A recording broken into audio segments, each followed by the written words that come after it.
materialism is so much rampant in our society, and because of concepts like feminism and liberalism and the call for empowerment of women and to bring them out of homes and give them jobs and motivate them for careers and become equal to men,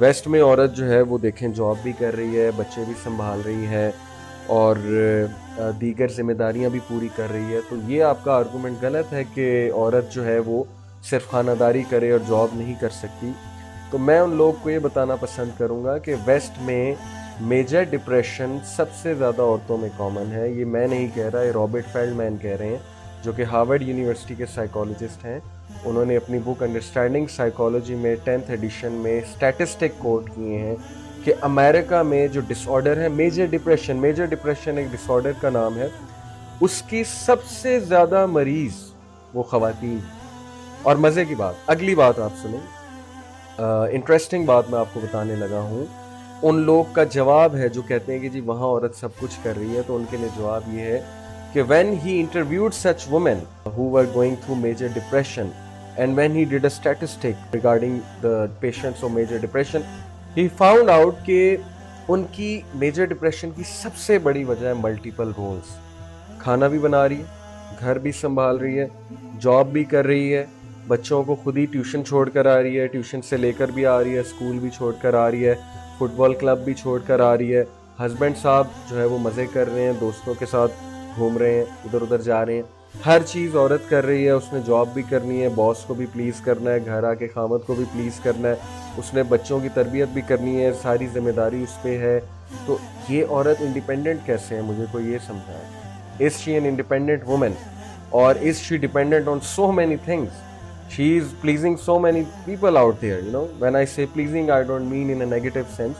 What I mean to say is that she has to be answerable to so many people out there when she is doing the job, when she is a project manager, when she goes on top, you know. تو کہیں نہ کہیں ظاہر ہے کہ health بھی damage ہوگی, psychological health بھی ڈیمیج ہوگی, مینٹل ہیلتھ بھی ڈیمیج ہوگی, فزیکل ہیلتھ بھی ڈیمیج ہوگی, کہیں نہ کہیں فیملی ویلیوز بھی کمپرومائز ہوں گی, کہیں نہ کہیں ریگریٹ بھی ہوگا.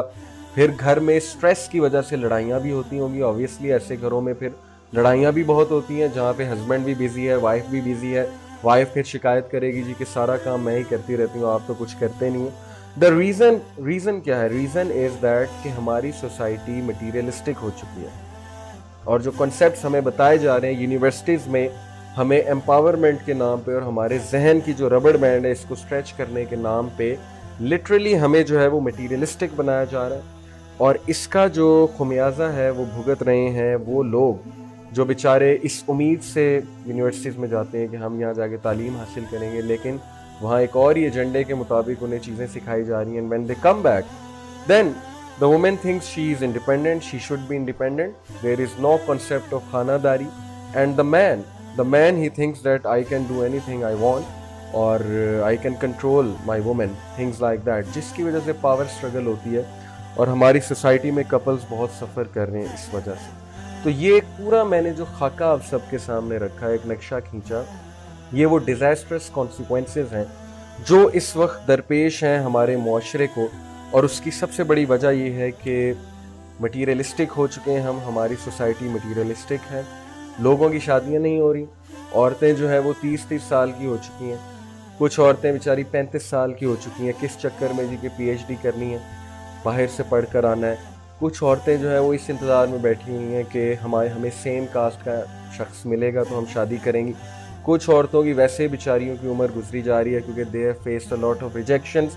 رشتے والے آتے ہیں, کہتے ہیں جی ان کی ہائٹ نہیں صحیح, ان کی ناک نہیں صحیح, ان کی آنکھیں نہیں ٹھیک ہیں, ان کا رنگ نہیں ٹھیک, یہ سانولی ہیں اور یہ ایشوریہ رائے جیسی نہیں ہے, اور یہ ایسی نہیں ہے ویسی نہیں ہے, ان کی چال نہیں ٹھیک, ان کا اٹھنا بیٹھنا نہیں ٹھیک, تھنگز لائک دیٹ, انہوں نے ڈگری نہیں کی ہوئی. تو these things are ridiculous and they are causing so much damage کہ سسٹرز کی عمر بڑھتی جا رہی ہے.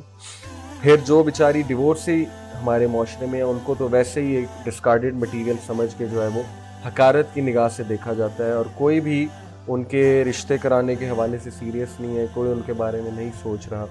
اور جب وہ کسی کو آفر بھی کرتے ہیں تو ان کو حقارت کی نگاہ سے دیکھا جاتا ہے, اور ان بیچاروں کے لیے صرف ایک حسرت ہی رہ گئی ہے ڈیورسی لوگوں کے لیے ہمارے معاشرے میں. وہ دوسروں کو حسرت سے دیکھتے ہیں جب وہ کسی ہوٹل میں جاتے ہیں, جب وہ کسی گیدرنگ میں جاتے ہیں, تو وہ دوسرے کپلز کو, ہسبینڈ اینڈ وائف کو جو ہے وہ حسرت کی نگاہ سے دیکھتے ہیں کہ ہم کبھی اس طرح نہیں ہو سکتے. تو یہ ایک رونے کا مقام ہے ہماری سوسائٹی کے حوالے سے کہ ہم نے اتنا مشکل کر دیا ہے، اتنا مشکل کر دیا ہے نکاح کو. ہم نے اتنے زیادہ سٹینڈرڈز بنا دیے ہیں اس حوالے سے کہ لوگ کی زندگیاں تباہ ہو رہی ہیں، لوگ سفر کر رہے ہیں، لوگ زنا کی طرف جا رہے ہیں. ٹو بی آنیسٹ لوگ جو ہے وہ ریلیشن شپس بناتے ہیں حرام اور متنفر ہو جاتے ہیں، ریبیلیس ہو جاتے ہیں، گناہ کی طرف جاتے ہیں، زنا کر لیتے ہیں اور اس کے بعد پھر پچھتاوا ہوتا ہے، ریگریٹ ہوتا ہے. تو this is what is going آن. میں ایسی یوتھ کو جانتا ہوں جو راتوں کو روتے ہیں تکیے کے نیچے اپنا سر دے کر. کس لیے روتے ہیں؟ گناہ کر لیتے ہیں اور اس کے بعد انہیں سمجھ نہیں لگتی گناہ ہم نے کیوں کیا. تو کل کو ہم سب سے سوال ہوگا کہ وہ یوتھ جو چھپ چھپ کر رویا کرتے تھے اپنے کمرے میں تکیے کے نیچے منہ دے کر، اب ظاہر ہے کسی کے سامنے بیچارے رو بھی نہیں سکتے، کون سمجھے گا؟